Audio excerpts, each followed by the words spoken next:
বিরাট কোহলির উপর হামলার শঙ্কা, আরসিবির অনুশীলন বাতিল এবং 4 জনকে গ্রেপ্তার করেছে ভারতীয় পুলিশ। প্রিয় দর্শক, অবিশ্বাস্য এক প্রত্যাবর্তনের গল্প লিখে আইপিএলের প্লে অফে উঠেছে রয়্যাল চ্যালেঞ্জার্স বেঙ্গালুরু। শেষ দিনের নাটকীয়তাই চেন্নাই সুপার কিংসকে হারিয়ে চতুর্থ দল হিসেবে প্লে অফের জায়গা করে নেয় বিরাট কোহলির দল। আজ রাতে রাজস্থান রয়্যালসের বিপক্ষে এলিমিনেটর ম্যাচে খেলতে নামবে তারা। তবে প্লে অফে এই ম্যাচের আগেই নিজেদের অনুশীলন বন্ধ করে দিতে বাধ্য হয়েছে দলটি। এলিমিনেটর ম্যাচের আগে গুজরাটের কলেজ মাঠে অনুশীলনের কথা ছিল বেঙ্গালুরু এবং রাজস্থান রয়্যালসের। তবে নির্ধারিত সময়ে সঞ্জু স্যামসনের দল রাজস্থান সকল ক্রিকেটাররা অনুশীলন করলেও আরসিবি তাদের অনুশীলন বাতিল করেছে।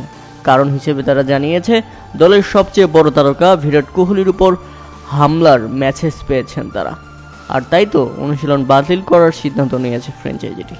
আর এমন ঘটনার পর নড়েচড়ে বসে ভারতীয় পুলিশ। জানা গেছে আহমেদাবাদ বিমানবন্দর থেকে 4 জনকে গ্রেপ্তার করা হয়েছে সন্দেহভাজন ব্যক্তিকে।